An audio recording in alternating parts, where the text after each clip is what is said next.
시청자 여러분 안녕하세요. 김동수입니다. 이 시간에는요 8년 이상 자격농지 양도소득세 감면 사례를 좀 소개해 드리겠는데요. 우리나라 이 조세특례제한법 제69조와 또 시행령 대통령령 69조에는요 자격농지에 대한 양도소득세 감면 제도를 두고 있습니다. 자, 이 내용을 좀 소개하기 전에요 이런 사례들이 있었어요. 농지를 가지고 있는데 10년을 보유했습니다. 그런데 그 농지 소유자가 사실상 경작을 안 했죠. 그런데 그 농지 면적이 1000제곱미터가 넘기 때문에 즉 300평이 훨씬 넘죠. 그래서 이 농지 소유자는 농지원부, 과거에는 이제 농지원부인데 지금은 농지대장이라고 합니다. 농지법이 개정돼 가지고. 그래서 이제 농지를 소유하고 있는데 사실상 경작을 하지 않았습니다. 그런데 이제 이분은 세무사와 상담해서 8년 이상 농지를 작용하게 되면 양도소득세 감면 혜택이 있다 이런 걸 알고 세무사와 상담을 하고 신고를 했죠. 감면 신고를 했습니다. 그래서 1억 원까지는 감면 혜택을 주고요.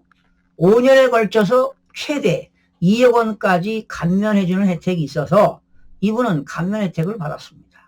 자, 그런데 어떤 사연이 발생했느냐. 5년이 지나고 나서요. 과세관청에서 양도소득세를 내라고 고지서가 날라왔다는 거예요.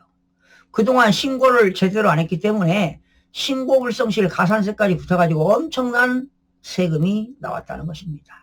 그래서 관할 세무서에 찾아가서 왜 이런 세금이 나왔느냐 하고 물어보니까 담당자가 농지 소유자께서는 농사를 짓지 않았지 않느냐.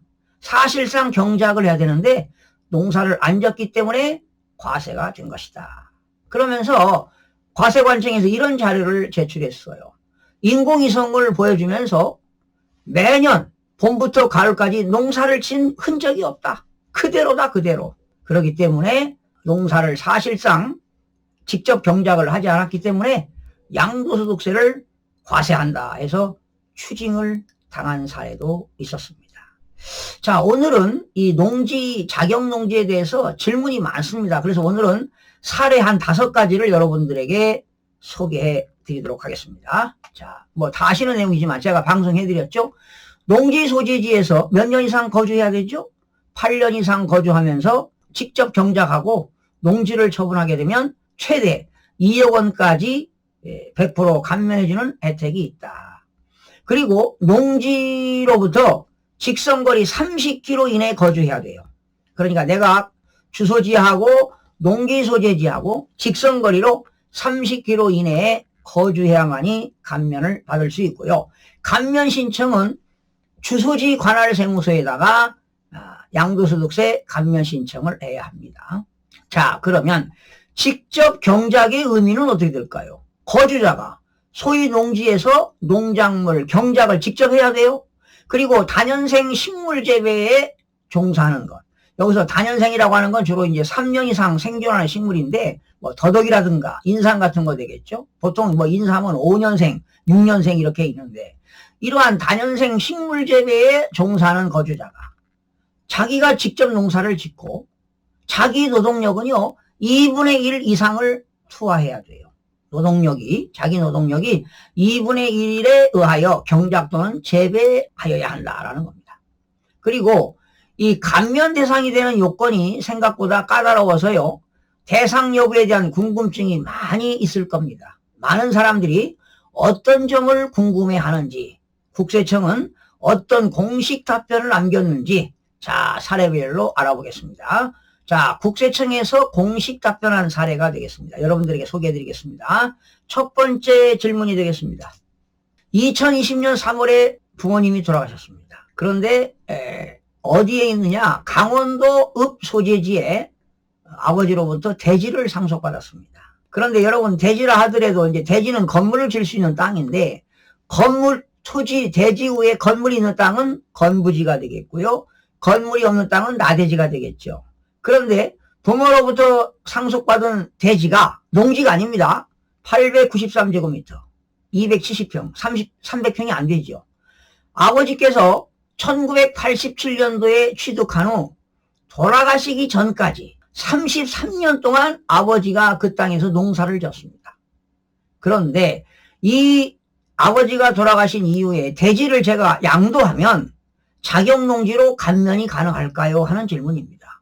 여러분, 지목이 농지가 아닙니다. 대지인데 아버지는 무려 33년 동안 농사를 짓다가 돌아가셨습니다. 자, 그렇다면 아들이 이 대지를 상속받고 양도한다면 자격농지로서 감면이 될까요?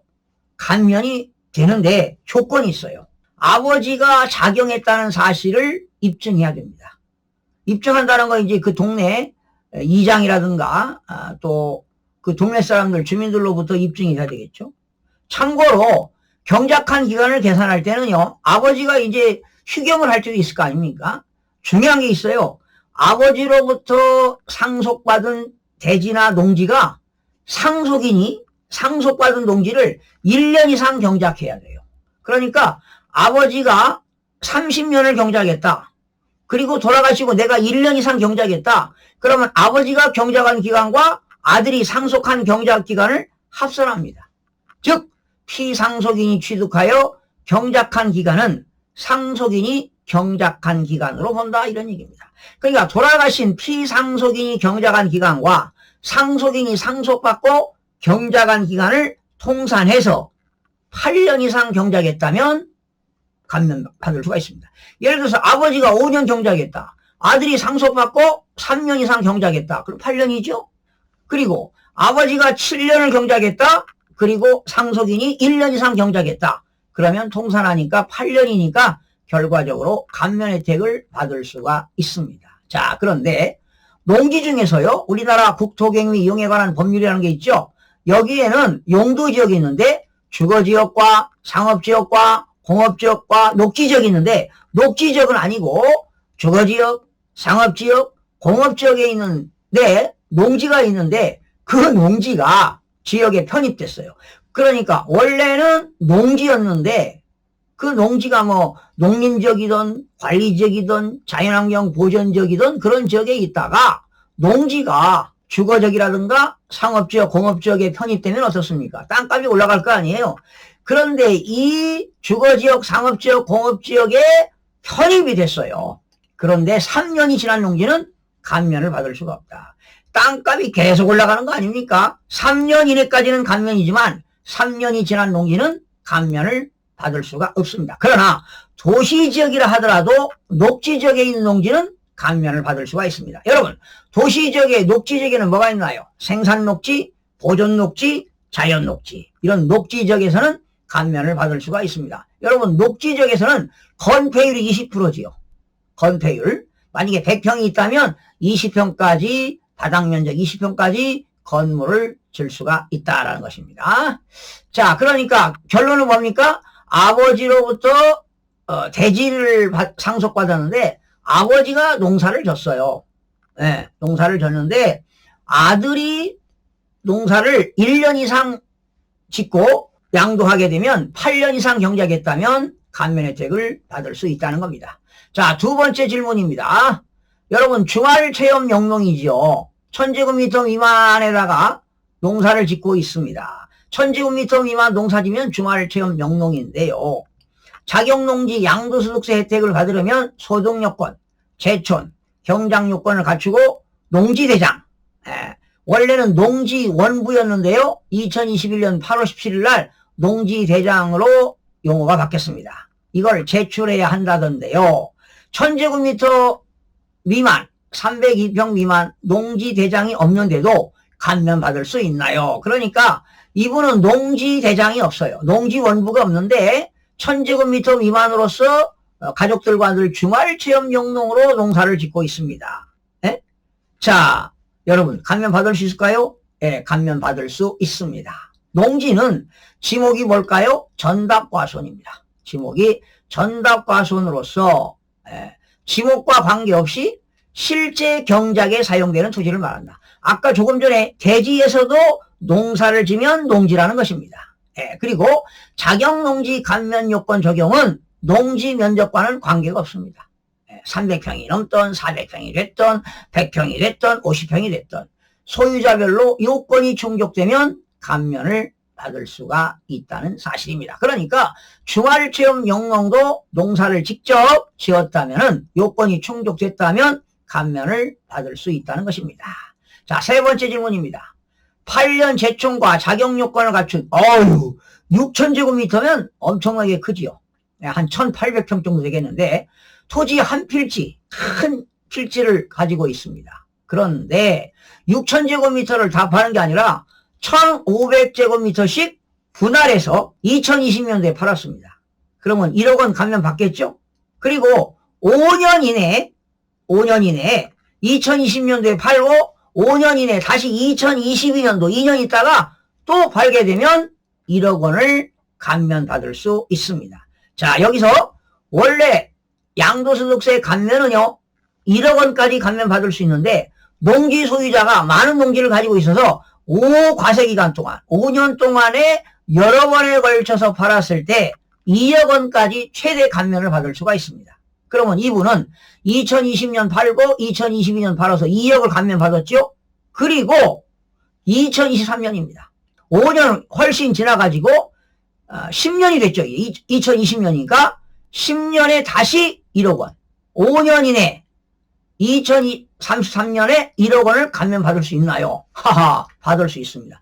결과적으로 6,000제곱미터인데 5년 동안에 1,500제곱미터 팔고 또 1,500제곱미터 팔고 그리고 5년 지나서 다시 1,500제곱미터 팔고 또 5년 이내에 1,500제곱미터 팔았다. 결과적으로 10년 동안에 4번을 팔았다는 거예요.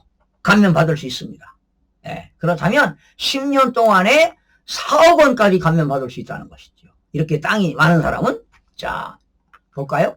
8년 자격농지에 대한 양도소득세 감면은 과세기간별 매년 1월 1일부터 12월 30일 1년 동안 1억 5년간 2억을 한도로 받을 수 있는데요. 이 사례는 감면이 가능한 것으로 판단이 됩니다. 이렇게 국세청에서 판단을 한 것입니다. 다만 한 토지를 분할 양도할 때 한 번에 양도하는 것으로 봐서 감면 한도를 적용할지 각각의 양도일이 속하는 과세기간별로 감면 종합한도를 적용할지 여부는 당연히 관할 세무서장이 계약 내용과 대금 지급 방법 등 이게 중요해요. 어떻게 계약했느냐.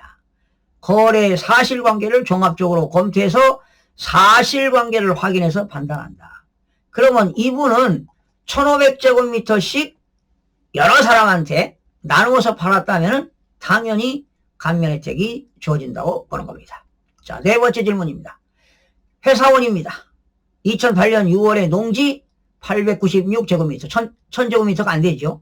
271평을 매입한 후 2020년 1월에 그럼 한 12년 농사 졌네요. 농사를 짓다가 125제곱미터가 도로로 수용됐어요. 여러분 도로로 수용되면 어떻게 됩니까? 보상금 받겠죠. 보상금 받습니다. 그리고 2020년 7월에 남은 농지를 팔았네요. 8년 자격했네요. 세 감면이 가능할까요? 당연히 가능합니다. 농지 원부 있나요? 개정되는 농지 대장이 있습니다. 수용 후 남은 토지 취득가액을 전체 취득가액으로 작성해야 하는지 궁금합니다. 그랬습니다. 그런데 이 사람이 누구라고 그랬나요? 회사원이에요. 만약에 회사원인데 2014년 7월 1일 이후에 양도했잖아요. 지금 이분은 2020년도에 양도했어요. 지난번 강의했죠. 근로소득이 3,700만 원 이상인 경우에 작용하지 않는 것으로 간주됩니다. 회사원이라면 소득 기준을 충족해야 하겠는데요.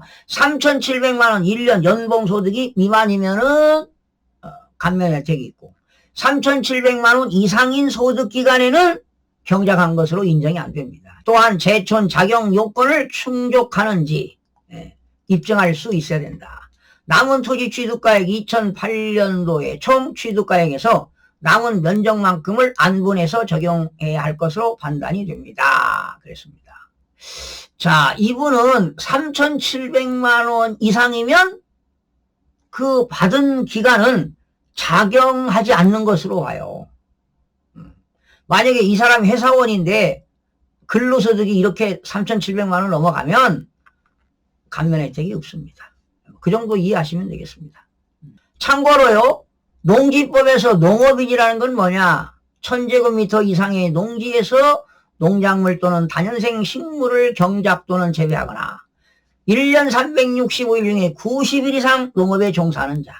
그리고 농지가 330제곱미터 이상인데 100평이죠. 고정식 온실, 버섯 재배사, 비닐하우스에서 농업 생산에 필요한 시설을 설치한 사람도 농업인이 됩니다. 그리고 농사는 안 짓더라도 대가축 2마리, 이두, 소 2마리, 중가축 돼지 12, 소가축 100두, 뭐 토끼라든가 가금, 일천수, 닭 같은 거요. 꿀벌 10군, 여기서 10군, 1군이라고 하는 건 꿀벌 1군이라고 하는 건 왕벌 한 마리가 있는 곳이 1군입니다. 이런 것들을 사육하거나 또 1년 중 120일 이상 축산업에 종사하는 사람들, 농사는 안 져도 1년 365일 중에 120일 이상 축산업에 종사하는 사람도 농업인으로 보는 겁니다. 또 농업 경영을 통한 농산물 연간 판매액이 120만 원 이상인 자입니다. 이 사람들도 농업인으로 보는 겁니다. 자, 마지막 질문이 되겠습니다. 60대 부부가 수십 년간 농사를 짓고 있습니다. 논 3필지 중 한 필지는 남편이 가지고 있고 2필지는 아내의 명의로 등기가 되어 있습니다. 농지 원부는 남편 앞으로만 되어 있습니다. 뭐 상관없죠. 8년 제촌 자격 요건을 충족하는데요. 농지를 매매할 때 농지 원부가 없는 아내의 명의의 농지는 양도소득세에 부과되는 걸까요? 부과가 안 됩니다. 남편은 농지 원부가 있고 부인은 농지 원부가 없는데 농지 원부가 있든 없든 1000제곱미터 이상이 되었든 미만이든 사실상 경작을 하게 되면 감면 혜택이 주어지고요. 감면하는 사람은 반드시 주소지 관할 세무서에 자격농지 감면 신청서를 제출해야만이 감면 혜택이 됩니다. 자, 볼까요? 8년 이상 제촌 자경한 사실을 입증하기 위한 서류는 법령에 구체적으로 규정되지 않고 있습니다. 토지 등기부 등본, 주민등록 초본, 농지 원부와 자경 증명, 농산물 판매, 매출, 판매 출하 내역, 농산물을 판매했다는 출하 내역이라든가 또 농사를 짓기 위해서 묘종하는 게 있죠. 묘목, 나무라든가 어린 새끼나무 묘목, 묘종, 구입 영수증, 농기계 농약 구입 영수증 등 자경 감면을 입증할 수 있는 서류이면 가능합니다. 그러니까 농사를 졌다는 입증 자료가 있어야 되는데요. 이러한 자료가 필수 요소는 아니다 이런 얘기죠. 요즘은 농기 같은 거 다 대여해 주잖아요. 농업기술연구소에서. 농지 원부가 없는 경우에도 재반 사실관계를 확인해서 자격 여부가 판단되면 모든 서류를 제출하더라도 무조건 자경 감면이 인정되는 건 아닙니다. 증빙을 근거로 종합적으로 사실을 판단한다. 여러분, 농지 원부도 있고 뭐 이런 자료를 제출했다고 해서 세무서가 일단은 감면을 받아주겠지만 진짜 농사를 졌는가 입증을 해야 돼요. 위성 사진을 다 찍어보니까 해마다 다 자료가 있는데 위성 사진을 찍어보니까 농사진 사실이 없더라 이런 거예요. 그러면 감면 혜택이 안 되고 추징당합니다. 실질적으로 농사를 지어야 된다는 겁니다. 자, 마지막 질문이 되겠습니다. 마지막 질문, 6번째 마지막 질문 되겠습니다. 자경기간 중 연소득 3,700만 원 이상이면 안 된다고 하던데요. 당연하지요.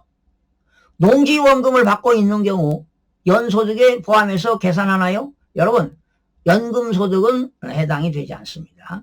농지원금은 농지를 담보로 매월 수령하는 연금으로 주택연금과 같은 제도입니다. 공무원연금과 주택임대소득의 포함 여부도 궁금합니다. 여러분, 주택임대는 제외됩니다. 지난번 강의했었죠? 자, 보세요. 총 급여 합계가 3,700만 원 이상인 과세 기간이 있다면 그 기간은 자경기간에서 제외됩니다. 만약에 3,500만 원이면서는 농사졌다. 그러면 자경에 들어가는데 3,700만 원 이상 사업소득이라든가 근로소득이 있다면 그 기간에는 자경기간에서 빼준다는 겁니다. 봐요. 3,700만 원 미만인 기간만 자경기간으로 인정하는 것이지요. 감면 여부를 판단하게 됩니다. 이해가시죠, 여러분? 그런데 이 소득은요, 근로소득, 직장인 그 회사원들과 사업하는 사람들, 자영업자들. 그런데 사업이라 하더라도 농축 임업, 그리고 비과세가 되는 농가 부업소득, 그리고 여기 보세요. 부동산 임대소득은 제외한다. 그런데 매매업은 해당됩니다. 임대소득은 제외됩니다. 적용함으로 질문 내용과 같은 연금소득과 부동산 임대소득은 제외되는 것으로 한다. 이것도 우리 시청자께서 연금소득은 내가 퇴직하고 연금소득을 가지고 생활하고 있는데 농사를 짓고 있는데 연금소득자도 8년 이상 경작하면 감면이 되나요? 이런 질문이 들어왔는데 오늘 여기서 나왔죠. 연금소득과 임대소득은 제외한다 이렇게 하시면 되겠습니다. 자, 오늘 지난번에 8년 이상 자격농지 감면받는 거 여러분 학습하셨어요. 그런데 오늘 이런 강의를 해드리는 것은 질문 사례가 있다는 겁니다. 네, 질문 사례. 그래서 여러분들이 실질적으로 농사를 져야 돼요. 그런데 만약에 여러분 지목이 임야인데요. 이걸 개간해가지고 농사 짓는 사람들도 있어요. 사실상 농사를 졌잖아요. 네? 그러면 농지에 해당한다는 겁니다. 사실상으로 판단한다 이런 얘기입니다. 사실상으로 판단한다. 예를 들어서 양도소득 계산할 때 이런 게 있어요. 업무용인데 용도 변경해서 주거용으로 사용하면 뭘로 본다는 거예요? 주택으로 본다는 겁니다. 마찬가지입니다. 부모로부터 상속받은 대지였는데 직접 내가 농사를 졌다. 그리고 중요한 거요. 상속인들이 상속을 받아서 감면을 받으려면은 1년 이상 경작을 해야 된다는 겁니다. 그리고 피상속인이 경작한 기간과 상속인이 경작한 기간을 합산한다, 통산한다는 것입니다. 그리고 농지 소재지와 주소지 간의 직선거리 30km 이내이어야 한다. 사업소득이라든가 근로소득이 연 3,700만 원 이상인 경우에는 자경기간에서 제외된다. 이런 내용들이 되겠습니다. 또한 여러분 이런 것 외에 또 다른 질문이 있으시면 여러분 댓글 달아주시면 성심성의껏 신속하고 친절하고 공정하고 정확하게 답변을 해드릴 것을 약속드리면서 마치겠습니다. 시청해주신 여러분 고맙습니다. 구독과 좋아요, 알림 설정을 누르시면 더 많은 정보를 얻을 수 있습니다.